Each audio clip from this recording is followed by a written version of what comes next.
శరణ్య, ఏంటండి? అది అది ఏమైందండి? కాఫీ ఏమైనా కావాలా? కాదు కాదు. ఏమైంది మీకు? సంథింగ్ ఏదో టెన్షన్గా ఉన్నారు. చచ్చా, టెన్షనా? టెన్షన్ ఏం లేదే. అది నా ఫ్రెండ్కి మ్యారేజ్ ఫిక్స్ అయింది. అయితే అతను కదా ఇలా ఉండాలి. బా, మ్యారేజ్ ఫిక్స్ అయిందని ఫ్రెండ్స్ అందరికి పార్టీ ఇస్తున్నాడు. వెళ్ళిరండి. అది నాకెందుకు చెప్తున్నారు? నాతో నువ్వు కూడా రావాలి. నేనా? నేనెందుకు రావాలి? కపుల్స్ పార్టీ అది. సో ఓ, అంటే మీ పక్కన ఒక అమ్మాయి ఉండాలి కాబట్టి నేను ఖాళీగా ఉన్నానని నన్ను రమ్మంటున్నారా? నేను చాలా బిజీ. శరణ్య, ఏంటి నువ్వు? ఎవరో ఒకరినేంటి? నేనెలా కనిపిస్తున్నాను? నేనేం అప్పటి దర్శన్ని కాదు, ఇప్పుడు వేరే. నేను నా భార్యతో పాటే ఆ పార్టీకి వెళ్ళాలి. నువ్వు రెడీ అవ్వు. ఏంటి? రెడీ అవ్వాలా? ఇంతకాలానికి మీ అవసరం కోసం నేను మీ భార్యలా కనిపిస్తున్నానా? శరణ్య, ప్లీజ్, దొరికాను కదా అని ఆడుకోకు. అయ్యో రామా, నేను ఆడుకోవడం ఏంటండి?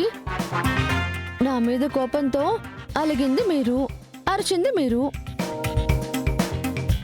ఇప్పుడొచ్చి ఇలా అడుగుతుంది కూడా మీరే కదా. శరణ్య, అయ్యిందేదో అయింది. కాస్త ఆ టాపిక్ గురించి వదిలేసేయి. ఏదో రమ్మన్నాను హ్యాపీనెస్ కోసం. రావచ్చు కదా.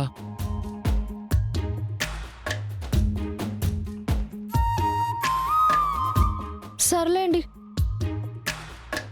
మీరు నన్ను బాధ పెట్టేలాగా మాట్లాడినా నాకు ఎవరిని బాధ పెట్టడం ఇష్టం ఉండదు.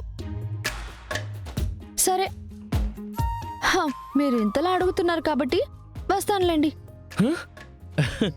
Thank you so much. త్వరగా రెడీ అవ్వు మరి. రెడీ అవ్వడానికే ఉంది, బానే ఉన్నాను కదా. అంటే ఈ శారీలో నువ్వు బానే ఉన్నావు, కానీ పార్టీ కదా, ఇలా కాకుండా వేరేలా ఉంటే బాగుంటుంది.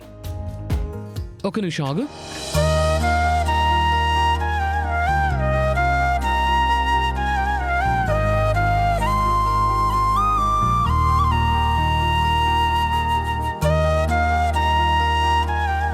ఇదిగో, ఈ డ్రెస్ వేసుకో.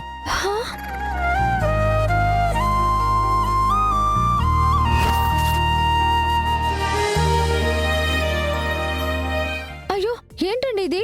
స్కర్ట్. అది నాకు కనిపిస్తుంది, కానీ ఇదేసుకుని నేనెలా వచ్చేది? ఆహా, నా వల్ల కాదు. ఎందుకు కాదు? నువ్వెప్పుడు ఇలాంటి డ్రెస్సే వేసుకోలేదా? ఎప్పుడో చిన్నప్పుడు వేసుకున్నాను. అయినా నాకు కొంచెం ఇలాంటి డ్రెస్లు అంటేనే ఇబ్బంది అండి.